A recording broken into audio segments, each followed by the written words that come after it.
शंकर को प्राप्त करने के लिए, शिव महापुराण को प्राप्त करने के लिए शिव पुराण के अंदर प्रवेश करना पड़ेगा, शिव महापुराण के अंदर जाना पड़ेगा,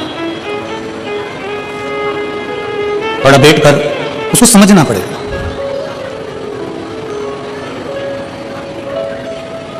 दुनिया के कई लोग ऐसे हैं जिनको आज भी समझ में नहीं आता कि आखिर ये शिव महापुराण में शंकर के शिवलिंग में ऐसा क्या है कि शिवलिंग पर एक लोटा जल चढ़ाया जाए, बेलपत्र चढ़ाई जाए और वो औषधि का काम कर देती है।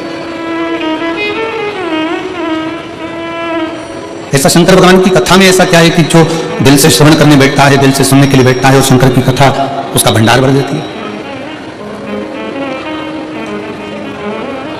कई लोग इसे विचार करने में लगे रहते हैं कि ऐसा शिव महापुराण में आखिर है क्या, शंकर भगवान की कथा में आखिर ऐसा है क्या। और फिर निवेदन है, कहानी कथा उसकी होती है जो संसार में है ही नहीं। शिव महापुराण की कथा कहती है कि शंकर भगवान की ये शिव पुराण, ये कथा नहीं, ये कहानी नहीं, शिव महापुराण को स्वयं शंकर का एक स्वरूप है। जब हम सुनते हैं तो शंकर को अपने करीब में बुला लेते हैं और अपने पास बिठा लेते हैं। ये शिव का एक स्वरूप है, ये शंकर भगवान का एक प्रतिबिंब है। आप कथा सुनने के लिए नहीं आए हो, आप जितने भी कथा के पंडाल में बैठे हुए हो, भगवान शंकर की कथा को श्रवण करने के लिए बैठे हुए हो, जितने भी भगवान शंकर की पवित्र कथा का तत्व ग्रहण करने के लिए बैठे हो, आस्था चैनल के माध्यम से भी जितने भी शिव भक्त कथा को श्रवण कर रहे हैं, फेसबुक यूट्यूब के माध्यम से आप पुराण कथा को सुन रहे हैं, तो ये मानकर चलना कि आप कथा सुनने के लिए नहीं बैठे, क्योंकि कथा उसकी होती जो यहां से गया हो। शंकर तो कंकर कंकर में समाया हुआ है, शंकर कहीं जाता ही नहीं है, वो तो अजर और अमर है।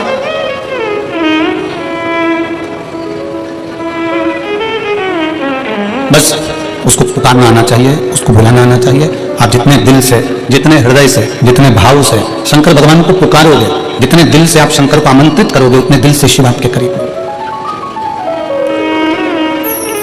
समुद्र के किनारे पर आबादी नहीं होती, समुद्र के किनारे पर आबादी नहीं होती, और शिव को जल चढ़ाने वाले की कभी बर्बादी नहीं होती।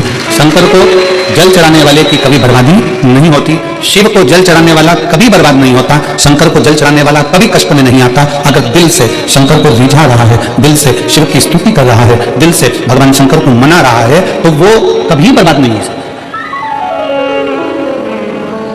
बोल बम का नारा है, सारी समस्या का हल, श्री शिवाय नमस्तुभ्यं।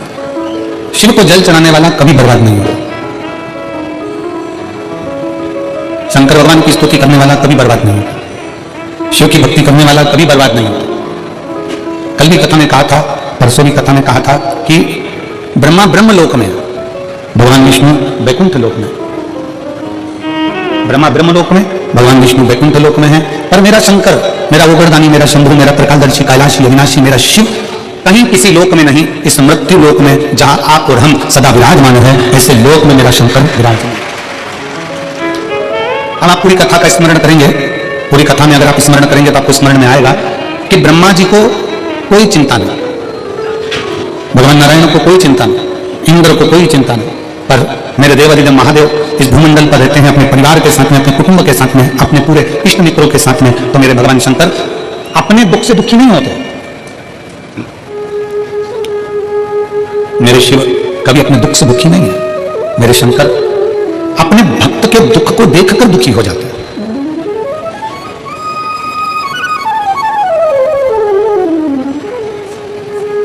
और मैंने तेरे ही भरोसे बाबा, तेरे ही भरोसे हवा बिच उड़ती जावागी बाबा,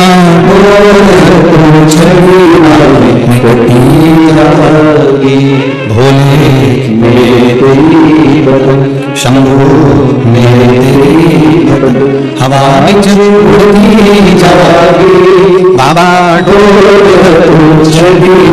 में कटती जावागी, भोले मेरे तेरी बदन, शंभु मेरे तेरी बदन। शिव कथा कर रही है, भगवान शंकर की शरणागति कर रही है, शिव महापुराण की कथा करती है, भगवान शंकर का चरित्र करता है, शिव कथा कर रही है, भगवान शंकर का पवित्र कथा वर्णन कर रही है।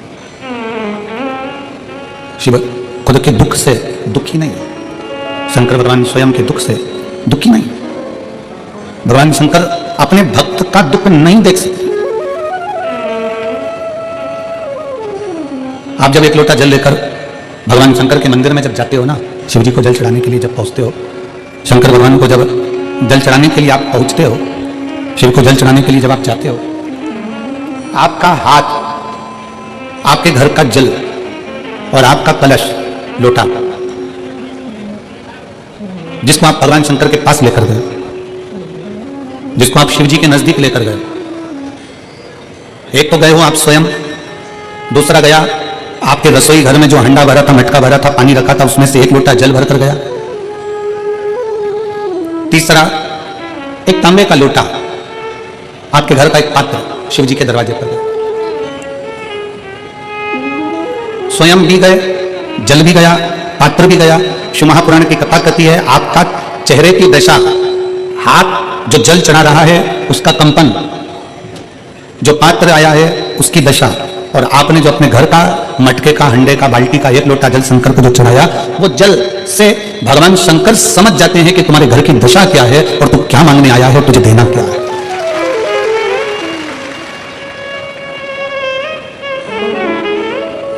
सब पानी का स्वाद अपना अपना है। हेटम का पानी, हापसी का पानी, बोर का पानी, उसका स्वाद अलग है। कुएं का पानी, उसका स्वाद अलग है। सरोवर का पानी, उसका स्वाद अलग है। तालाब का पानी, उसका स्वाद अलग है। समुद्र का पानी, उसका स्वाद अलग है। कुंड का पानी, उसका स्वाद अलग है। बारिश का पानी, उसका स्वाद अलग है। सब पानी का स्वाद अलग अलग है, और जो पीने वाला है वो बता देता है कि यह पानी अपने घर का नहीं है, यह जल अपने घर का नहीं है।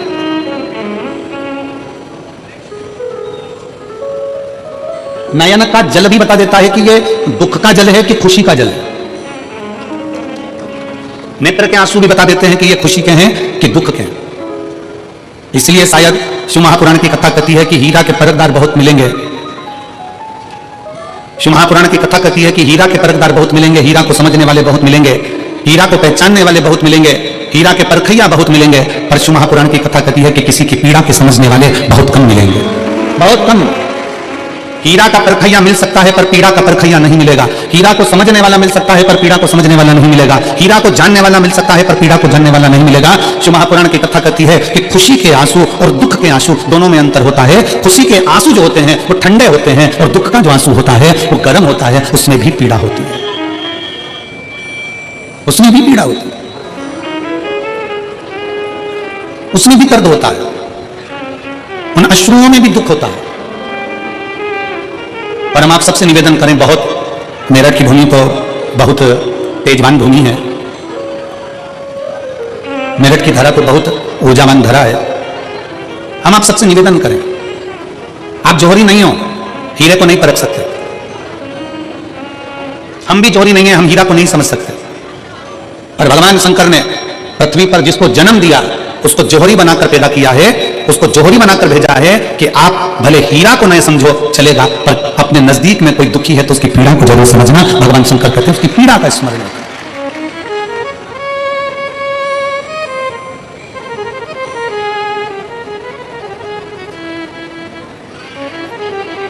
हीरा को समझो ना समझो, पर पीड़ा को जरूर समझिए।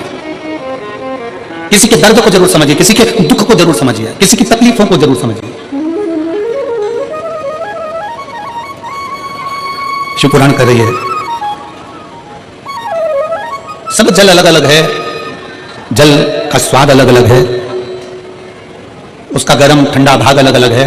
उसी तरह जब हम भगवान देवादित्य महादेव को जल चढ़ाने के लिए जाते हैं, भगवान शंकर के मंदिर में पहुंचते हैं, शंकर भगवान को जब एक लोटा जल चढ़ाने के लिए उनके करीब में पहुंचते हैं, और जब हम दिल से उसको पुकारते हुए, भले हम कुछ ना कहें, कुछ भी ना बोलें, हम अपने मुख से एक शब्द भी ना बोलें, तो भी तब हम भगवान शंकर को श्री शिवाय नमस्तुभ्यम कहते हुए जब जल समर्पित करते हैं, तो भोले बाबा समझ जाते हैं, मेरे शंकर समझ जाते हैं कि ये क्यों मेरे दरवाजे पर जल चढ़ाने को आया है, ये क्यों पहुंचा है मेरे पास में, ये क्यों आया है, इसको क्या चाहिए,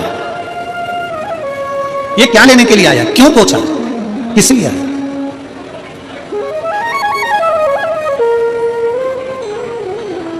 शंकर उस दशा को जान जाते हैं कि इसको क्या चाहिए, क्या लेने के लिए आया।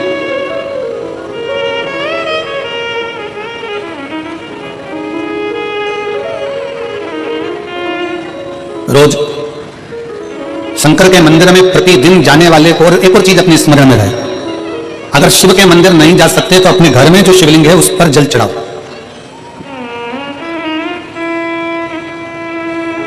और यदि आप अपने शंकर के घर में शिवलिंग पर भी जल नहीं चढ़ा पा रहे हो तो किसी बेलपत्री का वृक्ष हो, उस वृक्ष के नीचे भी जल चढ़ाओ। और कभी कभी मौका मिल जाए, कभी भगवान शंकर की बड़ी करुणा हो जाए, भगवान शंकर की बड़ी उदारता हो जाए, भगवान शंकर की बड़ी कृपा हो जाए, बड़ी कृपा हो जाए, भगवान शंकर जिस दिन तुम्हारे ऊपर बड़ी कृपा कर दे, किसी सोमवार को 3 नियम बना लो। जिस दिन मेरा भोले बाबा तुम पर कृपा कर दे, उस दिन सोमवार का एक नियम बना कि महीने का एक सोमवार मुझे ऐसा करना है, 3 नियम धारण करना है महीने के सोमवार को। पहला, सुबह जाकर शंकर भगवान को 1 लोटा जल चढ़ाना है। दूसरा, दोपहर के समय पर जाकर मुझे बेलपत्री के वृक्ष के नीचे एक चावल का दाना रखकर बेलपत्री की 7, 11, 21, 108, 51 जितनी परिक्रमा आप लगा सकते हो वो लगाना है। और तीसरा, बेलपत्री के वृक्ष के नीचे और शंकर के मंदिर के दरवाजे पर मुझे एक घी का दीपक लगाना है। बस ये 3 नियम जिसने महीने में एक बार ले लिया, समझ लो उसको पीछे हटने की जरूरत नहीं, वो आगे ही बढ़े।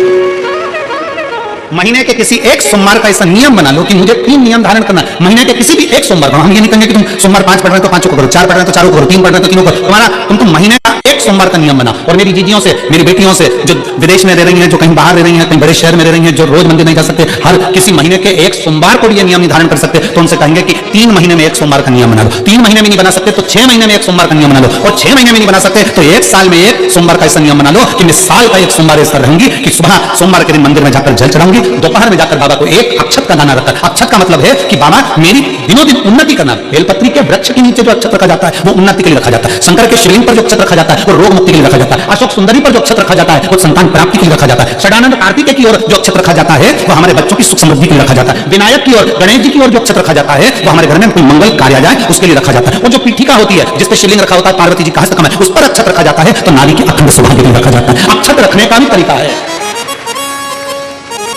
एक चावल का दाना कहां रखा जाता है, क्यों रखा जाता है, कैसे रखा। अब कई लोग कहते हैं गुरुजी ये शिव महापुराण में आप ये नियम बताते हो, तरीका बताते हो। हम तो उनसे कहेंगे डॉक्टर के पास जाओगे तो डॉक्टर भी गोली लिखकर ये नहीं कह देगा कि ये सारी गोली एक साथ खा जा।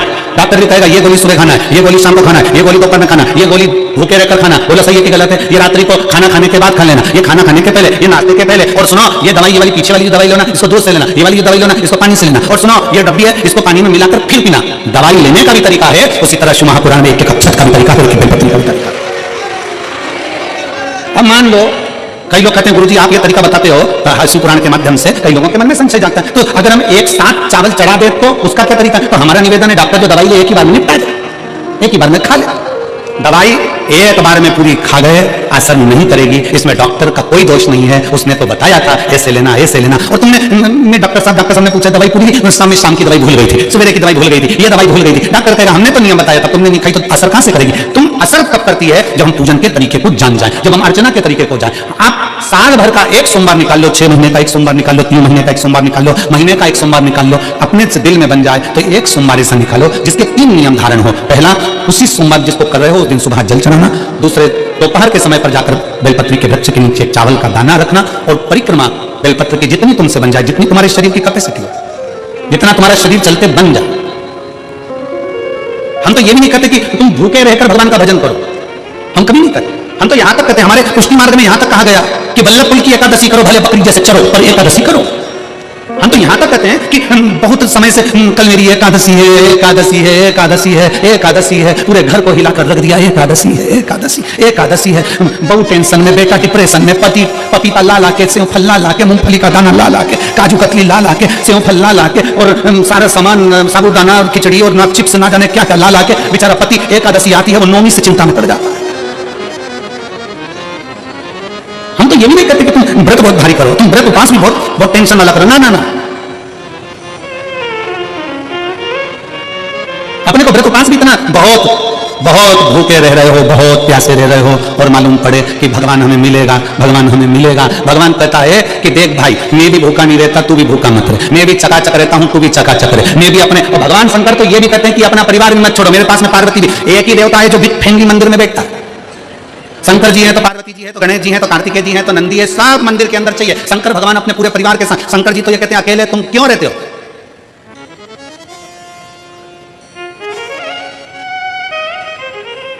शिव जी की एक बात अपने ध्यान में रखना, कितनी सुंदर बात है शंकर भगवान की, बहुत ध्यान में रखिएगा। भगवान नारायण ने भगवान शंकर का भोजन रखा, विथ फैमिली आए। ब्रह्मा जी ने रखा, आए। इंद्र ने रखा, आए। एक दिन कुबेर को अहंकार आ गया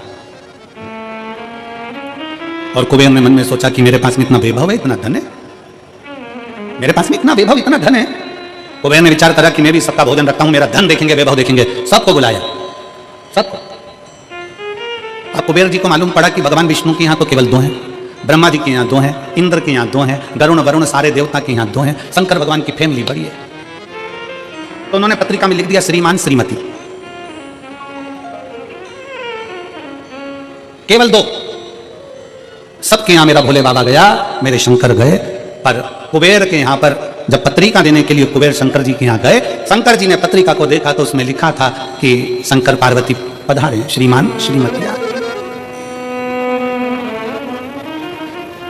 कुबेर कौन? एक चोर शंकर जी के मंदिर में चोरी करने के लिए गया, अंधेरा बहुत था, शरीर का कपड़ा उतारकर त्रिशूल में लपेटकर आग लगाकर उजाला कर देख रहा था। शिवरात्रि का दिन था, शंकर जी खुश हो गए और शिव जी ने वर दे दिया, तूने आज शिवरात्रि के दिन मेरे मंदिर में प्रकाश करा है, मैं तुझे कुबेर का राज्य देता हूं। कुबेर नीचे बैठेगा और तू कुबेर के सिंहासन पर बैठेगा। कुबेर की कुर्सी एक चोर को दे दी। अब चोर कुबेर बनकर बैठा है और उस चोर के मन में अब जिसने तुझे कुबेर बनाया था तो उसको भी फैमिली बुला लेता, पर उसको भी नहीं बुलाया। नहीं। और पत्रिका देने के लिए कुबेर के पास कुबेर पहुंचे शंकर जी के पास। भोलेनाथ जी ने जो पत्रिका देखी, पत्रिका देखते से शंकर जी ने कह दिया, देखो कुबेर, हम तो किसी आयोजन में जाते नहीं हैं, 2 जनी का भोजन है, हमारे घर में 2 बेटे हैं, हमारा बड़ा बेटा कार्तिक 1 जनी का भोजन करता है और हमारा दूसरा बेटा गणेश 2 जनी का करता है, तो हम गणेश को भेज देंगे, हिसाब बराबर। कुबेर को लगा कि गणेश इतना छोटा सा वो क्या खाएगा। शंकर भगवान बोले वो तो बाद में पता चल जाएगा, तू जा। अब कुबेर ने निमंत्रण रखा, 33 कोटि देवताओं के लिए भोजन तैयार करवाया, मंगवाया, भोजन बनवाया, और इतने में सबसे पहले गणेश जी पहुंच गए। कुबेर की पत्नी दौड़ कर आई, दरवाजे पर गणेश आए, शंकर जी के पुत्र। कुबेर ने कहा आने का समय तो 6 बजे था, ये तो 4 बजे आ गए, पूछ क्या इतनी जल्दी क्यों आ गए। गणेश जी से पूछा तुम इतनी जल्दी क्यों आ गए, तो कहा पिताजी ने कहा कि पहली पंगत में निपटाया।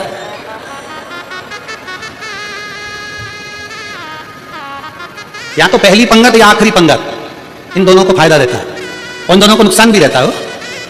जाओ चले जाओ। अब गणेश जी ने कहा कि तो इतने में पत्नी बोली कि अच्छा है पहले आ गए तो अपन खिला के फ्री हो जाएंगे, चल बिठाओ। आसन लगाया, बिठाया। गणेश जी महाराज ने जो खाना चालू करा, जितना 33 कोटि देवताओं का बना था गणेश जी पूरा की पूरा खा गए। पत्नी चिल्ला कर बोली है तो अकेला ही पूरा खा गया। कुबेर जी बोले तो उसमें क्या दिक्कत है, मैं कुबेर, मेरे घर का नहीं है क्या, भंडारे खोल दो सारे। भंडारे खोल दिए, ला कर गणेश जी को देते गए। कुबेर के खजाने में भी भोजन खत्म हो गया। तब कुबेर ने कहा काम करो, दूतों को पृथ्वी पर भेजो और पृथ्वी पे से भोजन मंगवाना चालू करो। गणों को पृथ्वी पर भेजा, भोजन लेकर अंदर जा रहे थे गण। गणेश जी ने बुलाया इधर आओ, ये चावल की बोरी कहां ले जा रहे हो, के अंदर क्यों ले जा रहे हो, पकाएंगे फिर तुम्हारे लिए लाएंगे। गणेश जी कहे आधा घंटा लग जाएगा, ऐसी रख दो, रखो यहाँ। सारी बोरियां वहीं रखवा ली, दाल चावल चना सब सूखा की सूखा निपटा दो, आन दो। कुबेर को चिंता लग गई, पत्नी आंखों से रोने लगी, इतने सारे देवता आएंगे क्या खाएंगे, कुछ भी नहीं बचा, नीचे भी नहीं बचा। देव ऋषि नारद आ गए, कुबेर से पूछा क्या बात है कुबेर। कुबेर कहने लगे कि मैंने भोजन सबका बनाया था, गणेश अकेले खा गए, उठ भी नहीं रहा है, हमने 4 बार पानी पहुंचा दिया। हमने कहा पानी पी लो, तो गणेश जी कह रहे थे आधा भोजन होगा तब पीऊंगा,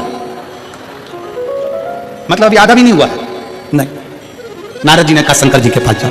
भोलेनाथ जी के पास कुबेर पहुंचे, प्रभु गलती हो गई मुझसे, मैंने 2 जनी का लिखा था, औलाद को संभालने के लिए बाप का आना जरूरी है, मुझे नहीं। औलाद को संभालने के लिए बाप का आना जरूरी है और बाप को संभालने के लिए उसकी पत्नी का आना जरूरी है, मुझे समझ में, मैं भूल गया। शंकर भगवान ने दुर्वा तोड़ी और दुर्वा तोड़कर कुबेर को दे दी और कुबेर से कहा ये दुर्वा ले जा, गणेश जी को दे देना। एक दुर्वा शंकर भगवान ने दी थी। कुबेर चलते चलते मन में विचार करे इतना खाया है, एक दुर्वा से क्या होगा। ये जितने रास्ते में चलते जा रहे थे, जितनी दुर्वा मिलती जा रही थी, सब तोड़ तोड़ के रखते जा रहे थे।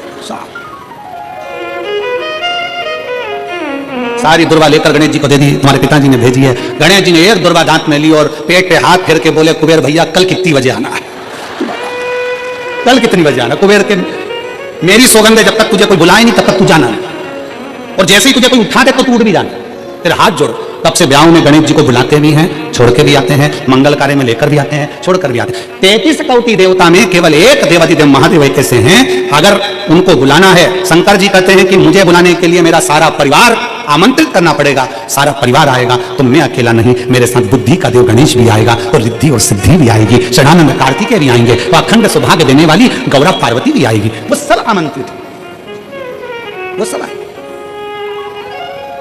शिव जी कभी नहीं कहते कि तुम परिवार छोड़ दो, शंकर जी कभी नहीं कहते कि तुम घर छोड़ दो, शंकर जी ये भी नहीं कहते कि तुम बहुत घोर व्रत करो, शंकर जी तो कहते हैं कि खूब प्रेम से आराम से जो मिल जाए, समय समय पर जैसा जैसा मिल जाए।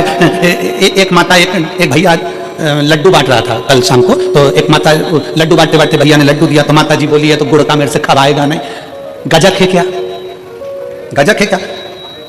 अब गजक नहीं थी उसके पास में, तो उसने कहा गजक तो नहीं है, तो वो चल दिया। इतने में पास में एक माता बैठी थी, उसने कहा गजक, अरे वो लड्डू ले लेती तो फोड़ के खा लेती, गजक कई काम करती, लड्डू भी गया गजक भी गई, लड्डू भी गया और गजक भी गई। तो शिव महापुराण की कथा करती है, मेरी बुजुर्ग बुजुर्ग माताओं से निवेदन है, मेरे बुजुर्ग बुजुर्ग पिताओं से निवेदन है, मेरी माताओं से मेरे भाइयों से निवेदन है। अगर बच्चे कह रहे हैं मम्मी, हे मम्मी चलो बैठो साथ में बैठ के समोसा खाओ, माँ को ये नहीं मैं नहीं खाऊं, मैं नहीं खाऊं, लिया चल ला बैठ मेरे पास में आ इधर। बुजुर्गों को भी समय की अवधि का ध्यान रखते हुए थोड़े बच्चों जैसे ढलना पड़ेगा। बुजुर्ग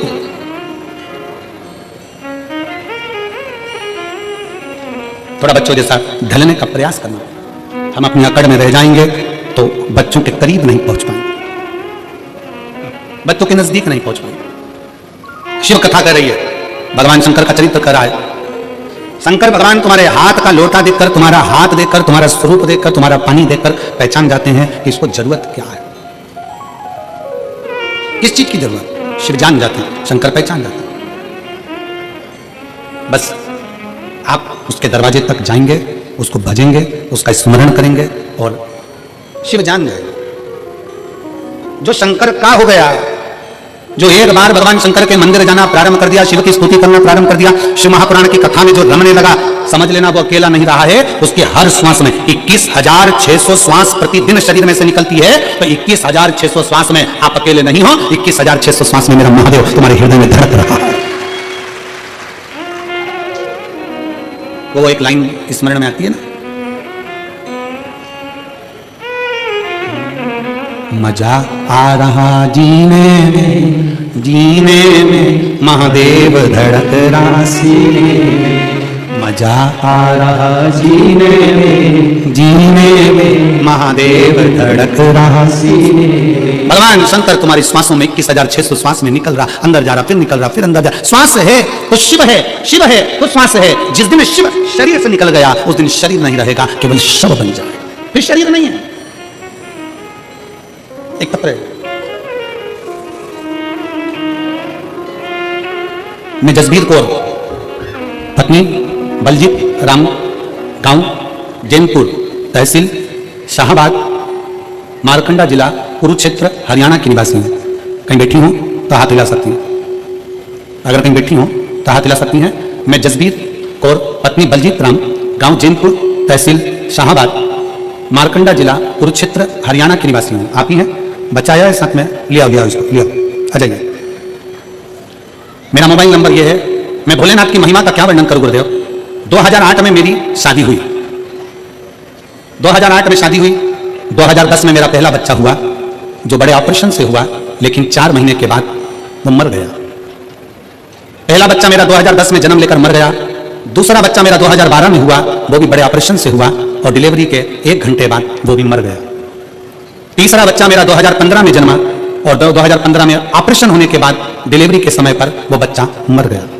3 ऑपरेशन हो चुके थे, डॉक्टरों ने और बच्चा करने के लिए मना कर दिया था, क्योंकि सभी बच्चे बड़े ऑपरेशन से हुए थे। तीनों बच्चों के फेफड़ों में पानी था, कहीं ना कहीं तकलीफ थी, वो मर गए। 2022 में अचानक से आपकी कथा सुनने लगी और कथा सुनते सुनते मन में उम्मीद जागी कि भोलेनाथ सबकी झोली भरता है तो हमारी भी भरेगा। मैंने भी बाबा को जल चढ़ाना शुरू किया, पशुपति व्रत रखे, मंदिर में झाड़ू और पोछा लगाना शुरू किया। इसके बाद मेरा गर्भ ठहरा और मेरे भटिंडा की 1 दिन तथा रेवाड़ी की 5 दिन की कथा पंडाल में बैठकर सुनी। गर्भ के रहते हुए मैं पंडाल में पहुंची और बाबा से प्रार्थना करती कि अब यह बच्चा मेरा जीवित रहे, इसको कुछ ना हो। बाबा को बोल कर आती, बाबा का चढ़ा जल पीती। 1 जुलाई 2024 के दिन सोमवार था और 16 साल के बाद हमारे घर में एक बच्चे ने जन्म लिया, पुत्र ने। 16 साल के बाद एक बेटे ने जन्म लिया।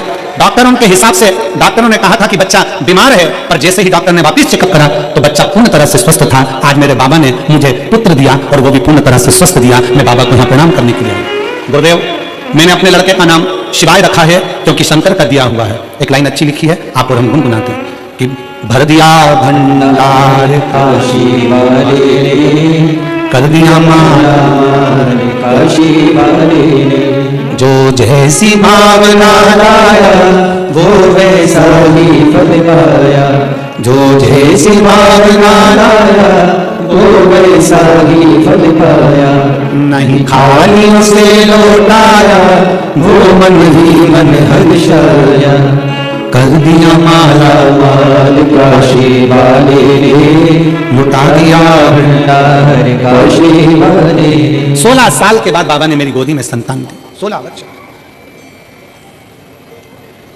पंडाल में बैठकर बस यही मांगा था कि तू अब देना तो स्वस्थ देना, तेरी कृपा, तेरी दया, तेरी करुणा, तेरी उदारता, कुछ कम ना हो। फिर निवेदन है मेरी मेरठ की जीवियों, मेरे मेरठ के जीजाओं, मेरी बेटियों, बेटाओं, माताओं, मेरे भाई बहन, ये कथा आज तो 30वां दिन है, 4 दिन की और बची है।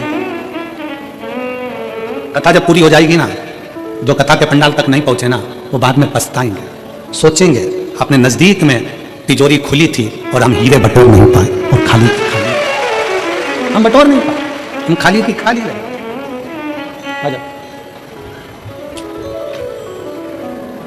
जो जैसी भावना लाया वो वैसा ही फल पाया, नहीं खाली उसे लौटाया वो मन ही मन हर्षाया, और कर दिया माला माल काशी वाले ने, लुटा दिया भंडार काशी वाले ने, कर दिया माला माल काशी वाले ने, लुटा दिया भंडार काशी वाले ने। आप जिस भाव से, जिस विश्वास के साथ, जिस भरोसे के साथ, जिस दृढ़ता के साथ, जिस श्रद्धा के साथ शिव कथा को सुनते हो, पंडाल में बैठकर कथा का रसतत्व ग्रहण करते हो, बाबा क्या देता है, कैसे देता है, ये उसके ऊपर निर्भर करता है। एक कई लोग ऐसे मिलेंगे संसार में जो आपसे कहेंगे कि क्या करना शंकर के मंदिर जाकर, क्या करूं।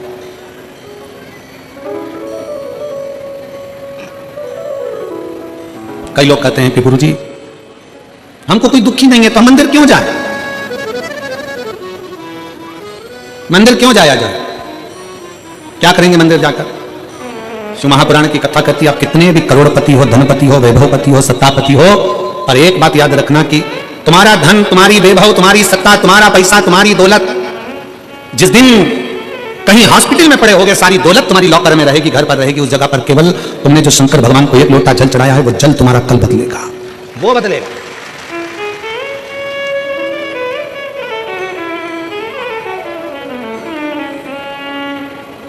कई लोग कहते हैं, हमारे परिवार वालों को समझाते रहते हैं कि शंकर जी के मंदिर जाया करो, जेठानी से कहते हैं जल चढ़ाने जाया करो, सास से कहते हैं जल चढ़ा, सास कहती है बहू से जल चढ़ा, पति से कहती है जल चढ़ा। भाई नायक और नालायक, इन दोनों में बड़ा अंतर है। कौन कौन, जम के बोलो जरा, जम के आवाज नहीं आई हमको। पहले नंबर पर नायक, दूसरे नंबर पर नालायक। नायक हमेशा दुश्मनों से लड़ता है और नालायक हमेशा अपनों से ही लड़ता है। नायक हमेशा दुश्मनों से लड़ेगा और नालायक अपनों से लड़ेगा। जो सनातनी होकर भी हिंदू के धर्म में भी प्रकट होने के बाद, जन्म लेने के बाद भी हिंदू का विरोध करे, जो सनातनी होने के बाद भी सनातन धर्म का विरोध करे, वो नालायक ही होता है, वो नायक नहीं हो सकता। अरे जब कोई सनातनी सत्कर्म कर रहा है, कोई सनातनी आगे बढ़ रहा है, कोई हमारे राष्ट्र की रक्षा कर रहा है, कोई सनातनी अपने इस राष्ट्र को मजबूत करने का प्रयास कर रहा है, तो एक एक सनातनी को चाहिए, एक एक हिंदू को चाहिए, एक एक व्यक्ति को चाहिए कि उसका साथ दे। पर कई लोग ऐसे हैं दिन भर पांव खींचते रहते, दिन भर दिन भर। हमारे बीच में संत शिरोमणि पधारे, एक बार जोरदार ताली बजाकर।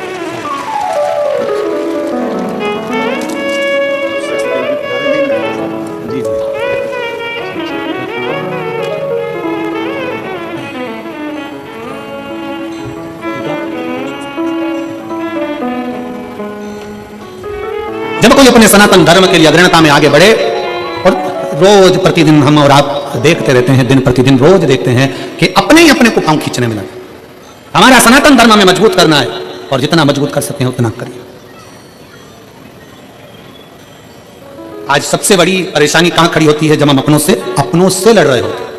अपनों से हम उनको समझा रहे होते हैं कि अरे मजबूत होइए, और जरा सा लोभ, जरा सा धन का लोभ, जरा सी सत्ता का लोभ, जरा सा वैभव का लोभ, जरा सा वोट का लोभ हमें हमारे सनातन धर्म से दूर कर देता है और दूसरे धर्म अच्छे लगते हैं और सनातन धर्म बेकार लगने लगता है। जरा सा लोभ व्यक्ति को अपना धर्म बुरा लगने लगता है और दूसरे धर्म श्रेष्ठ लगते हैं। शिव तत्व कह रहा है, भगवान शंकर की कथा कर रही है, अपने भीतर के भाव को प्रकट करिए, शंकर के मंदिर जाना प्रारंभ करिए, शिव की स्तुति करना प्रारंभ करिए, शंकर को एक लोटा जल चढ़ाना प्रारंभ करिए। और जिस दिन आप शिव की स्तुति में लगोगे, शंकर का भजन करने में लगोगे, शंकर का नाम उच्चारण करने में लगोगे, तुम अकेले नहीं, 21,600 श्वास जो तुम्हारे शरीर से निकल रही है, इस 21,600 श्वास में भगवान शंकर तुम्हारे हर श्वास में, मेरा शिव तुम्हारे साथ में होगा, प्रत्येक श्वास में। एक कितनी सुंदर कथा आती है शिव महापुराण में। एक पुजारी जी थे दक्षिण के ब्राह्मण, उनकी एक बेटी थी जिसका नाम था जयंती। क्या नाम था उसका? जम के बोलो जरा। जयंती। हम बीच बीच में आप लोगों से इसलिए बुलवाते हैं क्योंकि आपको स्मरण में रहे, क्योंकि हम जब छोटे थे तब हमारे स्कूल में हमें खड़ा करते थे और सबको बुलवाते थे, 2 एकम 2, सब बोले 2 एकम 2, फिर 2 दूनी 4, सब 2 दूनी 4। क्यों बुलवाते थे? तो हमने एक बार टीचर से पूछा, सर ऐसे बुलवाने से क्या होता था कि याद हो जाता, और हमें उम्मीद है तुम भी ऐसे पढ़े होगे। अरे बोलो तो जम के, ठीक है ना? तो ये याद होना चाहिए। एक पुजारी जी थे दक्षिण के, ब्राह्मण परिवार था, बड़ा सुंदर परिवार, बड़े आनंद में रहते, शंकर की आराधना में लगे रहते। उनकी एक बेटी थी जिसका नाम जयंती था। पिताजी मंदिर में सेवा करते, शिव मंदिर में, शंकर जी के मंदिर में आरती, पूजन, अर्चना, आराधना सब करते, सब करते। अब बेटी जयंती छोटी अपने पिता को देखती और पिता का थोड़ा सहयोग करती, थोड़ा सहयोग। और बहुत, मैं जगत की सारी बेटियों से कहना चाहता हूं, जगत के सारे बेटाओं से कहना चाहता हूं,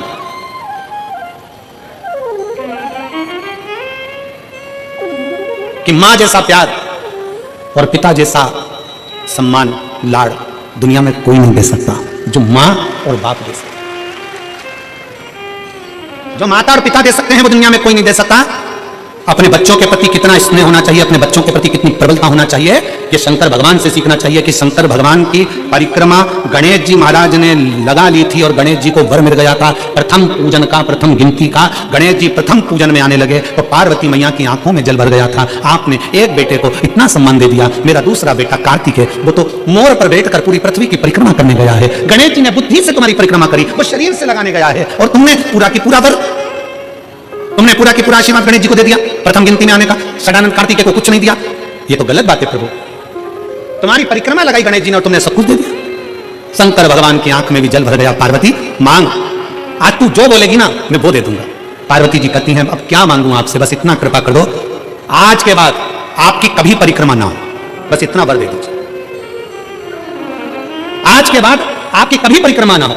शंकर जी ने पूछा मेरी परिक्रमा नहीं हो, सारे देवताओं की परिक्रमा होगी और मेरी ना हो? पार्वती जी कहती हैं आपकी परिक्रमा होती है, कोई अगर भूल से भी आपकी परिक्रमा लगा लेता है तो आप उसके जो मांगे वो दे देते हो, इसलिए आपसे निवेदन है कि आपकी कभी परिक्रमा ना हो। शंकर जी ने वर दे दिया, मेरी परिक्रमा पूरी नहीं होगी, आधी होगी, आधी परिक्रमा होकर वापिस आ जाए।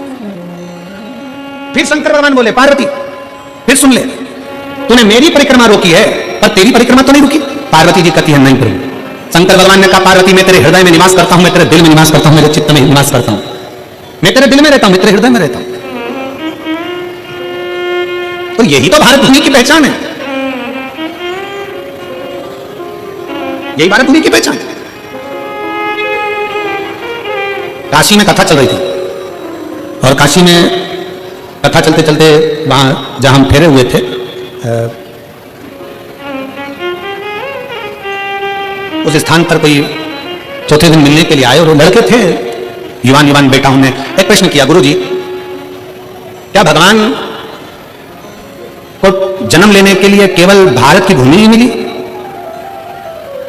राम जी जन्मे तो भारत की भूमि पर, कृष्ण जन्मे तो भारत की भूमि पर, दत्त प्रगटे तो भारत की भूमि पर, परशुराम भगवान प्रगटे तो भारत की भूमि पर। क्या सारे देवताओं को जन्म लेने के लिए भारत की भूमि मिली? पूरा विश्व पड़ा था, कोई अमेरिका, हालैंड, चीन, कहीं पर भी एक भी भगवान पैदा नहीं हुए, कोई भगवान नहीं जन्मा। गौतम बुद्ध भी जन्मे तो भारत की भूमि पर, महावीर भी जन्मे तो भारत की भूमि पर, रामकृष्ण परमहंस, संत, साधु, सन्यासी, तपस्वी, साधक सब जन्मे तो भारत की भूमि पर। क्या दूसरे देश में, अमेरिका में, रूस में, यहां वहां क्या भगवान जन्म नहीं ले सकता था? हमने कहा भारत की भूमि में और विदेश में बहुत अंतर है।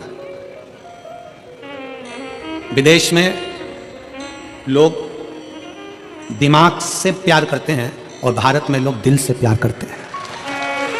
ये भारत की जो भूमि है, ये भारत की जो धरा है, ये भारत की जो भूमि है, यहां जन्म लेने वाला एक एक बच्चा अपने दिल से स्नेह करता है। हम हमारी मौसी को, हमारी चाची को, हमारी काकी को, हमारी परिवार को अपना मानते हैं। अपना, मेरे मामा, मेरी मौसी, मेरी काकी, मेरी बुआ, इनको हम अपना मानकर चलते हैं, अपना मानकर चलते हैं। स्नेह बहुत मिला है। कहा महाराज जी, एक पुजारी की बेटी जयंती, और जयंती अपने पिता का हाथ बटा रही है। ये संस्कार घर के हैं, ये संस्कार घर के होना भी चाहिए। स्नेह बस वो सहयोग प्रदान करें, स्नेह बस। और ऐसा नहीं, अगर आप लोग सेवा कर रहे हैं, शिव महापुराण में कहीं ना कहीं सेवा में लगे हुए, बिठा रहे हैं, उठा रहे हैं, कहीं खिला रहे हैं, पिला रहे हैं, पानी, नाश्ता, भोजन, चाय, कुछ ना कुछ दे रहे हो, सेवा में लगे हो, तो कुछ ना कुछ तो भगवान देगा। एक पत्र है, देखिए,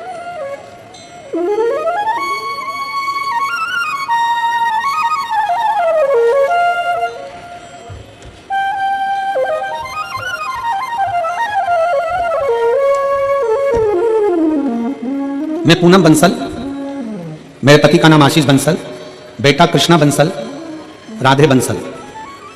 कहीं बेटे हैं? अच्छा, यजमान परिवार है का? हाथ उठाओ। श्री शिवाय नमस्तुभ्यं। मेरे भोले बाबा का मैं क्या वर्णन करूं गुरुदेव। मेरे 2 जुड़वा बेटे हैं और एक बेटी है। मेरे दोनों बेटे 6 साल पहले करवा चौथ पर जल गए थे। मेरा एक बेटा कम और दूसरा बेटा तो बहुत ज्यादा जल गया। पैर में मोटे मोटे छाले हो गए, पानी भर गया। 1 साल से तो मेरे बेटे स्कूल भी नहीं गए। हमने हस्तिनापुर ले जाकर दोनों की पट्टियां कराई। हम दोनों ने ऐसे ही उल्टा लिटा कर ले जाते, जहां भी जाते डॉक्टरों के पास काफी टाइम तक मेरे दोनों बेटों का इलाज चला। घाव तो भर गया लेकिन निशान नहीं गए गुरुजी। तब मैंने आपकी कथा 3 साल से सुनना प्रारंभ करी।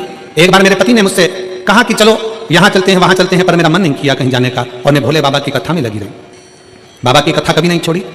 बाबा का चढ़ा हुआ जल लाती, बच्चों को पिलाती भी और लगाती भी। टीवी पर कथा सुनती। मैंने ग्रेटर नोएडा और हापुड़ की कथा भी सुनी।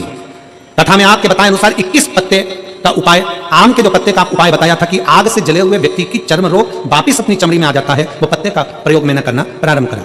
और आज बाबा की कृपा ऐसी हुई गुरुदेव कि मैंने सारे जगह इलाज कराया, पर रोग चमड़ी अपने रंग में नहीं आ रही थी। और आज बाबा की कृपा से 100 में से मेरे 20% रह गया है, बाकी का बाबा ने 80% मेरे बच्चों को ठीक कर दिया और उसकी चमड़ी भी अपने रंग में आ गई। आ जाइए, बेलपत्र ले जाओ। बच्चा आया हो तो उसको ले आइए।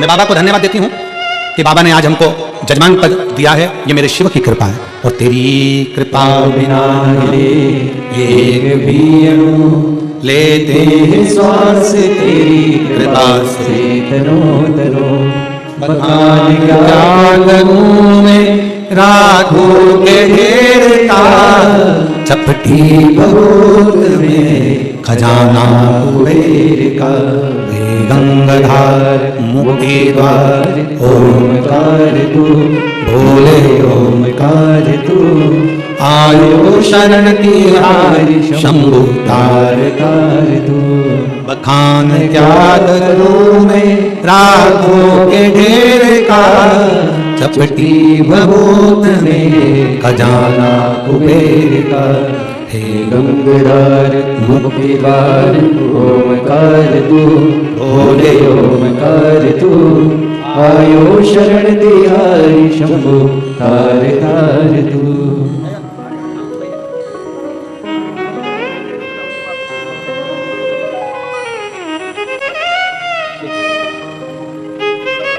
एक शिव की भक्ति, एक शिव की उदारता, क्या ना दे। एक पत्र और है, बड़ा सुंदर है, देखिए। मेरा नाम सरला देवी है, मेरा फोन नंबर ये है। मैं गाजियाबाद की निवासी हूँ। कहीं बैठी हूँ तो हाथ हिला सकती हैं। मैं गाजियाबाद की निवासी हूँ, मेरा नाम सरला देवी है, मेरा फोन नंबर ये है। मैं शिव महापुराण की कथा सन 2022 से सुन रही हूँ, नोएडा सेक्टर 11 में, और दूसरी कथा हमने 2022 अगस्त में मैनपुरी में 7 दिन की कथा पंडाल में रहकर सुनी। तीसरी कथा हमने मथुरा कोसी में सुनी। गुरुजी, मैं गरीब घर से हूँ, मेरे पास घर नहीं था। गुरुजी, जिम्मेदारी काफ़ी थी, बच्चों को बड़ा करना, पढ़ाना, शादी आदि करना। गुरुजी, इसी बीच में मेरे पति की काफ़ी तबीयत खराब हो गई, तो मेरे पति को भी कई बीमारियों ने घेर लिया। इस वक्त उनको शुगर बीपी के पेशेंट हैं, 2 ऑपरेशन उनके हो गए हैं। गुरुजी, मुझे 20 से 21 साल हो गए थे किराए के मकान में रहते रहते। लोग मुझे ताना मारते, बुरा भला शब्द कहते, मेरी आंखों में आंसू भर जाते। गुरुजी, जब से मैंने आपकी कथा सुनी, सुबह उठकर रोज मंदिर में झाड़ू लगाती, पोछा करती, रोज पूजन करती, वहां से रोज बेलपत्री और जल लाती, औषधि के रूप में अपने पति को दे देती। गुरुदेव, 29/11/2024 अक्टूबर को मेरे शंभू ने, गौरी शंकर ने मेरे ऊपर कृपा कर दी। जो मैंने पंडाल में बैठकर मांगा था, कि 21 साल से किराए के मकान में रह रही हूं, आज मेरे भोले बाबा ने मुझे खुद के मकान में ले जाकर बिठा दिया है।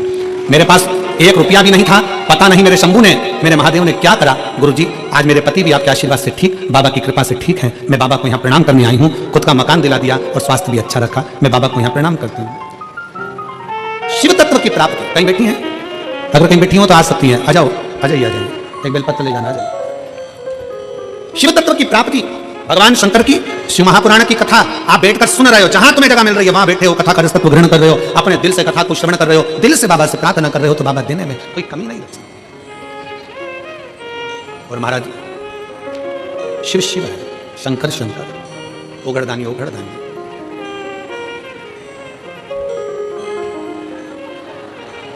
और कितनी सुंदर है माँ तेरी नगरी, इतनी सुंदर माँ तेरी नगरी, बोले पैदल चले आ रहे, बोले पैदल चले आ रहे, इतनी सुंदर है माँ तेरी नगरी, इतनी सुंदर है माँ तेरी नगरी, बोले पैदल चले आ रहे, बोले पैदल चले आ रहे, इतनी सुंदर माँ तेरी नगरी, इतनी सुंदर माँ तेरी नगरी, बोले पैदल चले आ रहे, बोले पैदल चले आ रहे।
भोले पैदल चले आ रहे सुंदर माँ तेरी नगरी, कितनी सुंदर माँ तेरी नगरी। भोले पैदल चले आ रहे, भोले पैदल चले आ रहे, कितनी सुंदर माँ तेरी नगरी, कितनी सुंदर माँ तेरी नगरी, कितनी सुंदर माँ तेरी नगरी, कितनी सुंदर माँ तेरी नगरी। अपने स्थान पर बैठकर भगवान शंकर जी से अपने मन की बात बड़े भाव के साथ दिल से प्रार्थना करेंगे। बाबा को अपने मन के भाव दिल से कहेंगे, हृदय से बाबा को प्रार्थना करिए दिल से। स्पीकर चल रहा है, ऊपर के स्पीकर चालू है, स्पीकर चालू है। भगवान शिव से अपने मन की बात बड़े भाव के साथ दिल से प्रार्थना करिए। जहाँ जगह मिले वहाँ बैठ कर बोलिएगा। बहुत दिल से बाबा से प्रार्थना करिए। बहुत दूर दूर से आप लोग आए हैं बाबा को नमन करने के लिए, विनय करने के लिए, प्रार्थना करने के लिए। जहां भी जगह मिले वहां बैठकर बाबा से अपने मन की बात बड़े भावों के साथ दिल से विनय करिए। सब साथ में बोलेंगे, दिल से बाबा को पुकारेंगे। श्री शिवाय नमस्तुभ्यं, श्री शिवाय नमस्तुभ्यं, श्री शिवाय नमस्तुभ्यं, श्री शिवाय नमस्तुभ्यं, श्री शिवाय नमस्तुभ्यं। भोला सब दुख काटो हमारा, ओ भोला सब दुख काटो हमारा। शिव शंकर जपो तेरी माला, भोले बाबा जपो तेरी माला। भोला सब दुख काटो हमारा, ओ भोला सब दुख काटो हमारा। वेश है मंगल मंगलकारी, वेश है मंगल मंगलकारी। शमशान वासी हमारा, शमशान वासी हमारा। ओ भोला सब दुख काटो हमारा, ओ भोला सब दुख काटो हमारा। भगवान देवादित्य महादेव शिव ओगरदानी त्रिकालदर्शी कैलाशी विनाशी ओगरदानी भगवान शंकर की कथा कर रही है। एक पुजारी ब्राह्मण की बेटी जयंती, पिता मंदिर में सेवा कर रहे हैं। प्रेशर बढ़ाओ, प्रेशर नहीं आ रहा। पिता मंदिर में सेवा कर रहे हैं, शंकर भगवान की सेवा में लीन है। बेटी पिता का थोड़ा सा हाथ बैठा, अब छोटी सी बच्ची है, छोटी सी। जब पिता का हाथ बैठाना प्रारंभ करती, पिता मंदिर में जाते उससे पहले वो मंदिर में जाके झाड़ू लगा देते। पिता मंदिर में जाते उससे पहले वो जल भरकर तैयार होते। पिता मंदिर में जाते उससे पहले वो पोछा लगाकर तैयार होते। और कल कथा में कहा था, बाबा के दरवाजे की नौकरी साधारण नहीं है। शंकर के मंदिर में झाड़ू पोछा लगाना साधारण नहीं है। और शिव महापुराण में किसी शिव भक्त का मुंह झूठा कराना साधारण बात नहीं है। ये साधारण नहीं है।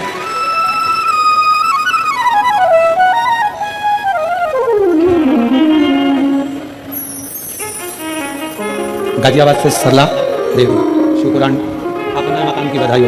ले बता, 3 कथा पंडाल में बैठकर कथा सुनी। दीदी कह रही हम बहुत परेशान थे, 21 साल से किराए के मकान में थे और बाबा की कृपा से आज खुद के मकान में विराजमान है। ये शिव कृपा। देवता देते हैं पल्ला झाड़कर और महादेव देता है चप्पड़ फाड़कर। थोड़ा समय लग सकता है पर देने में बाबा कमी नहीं रखते।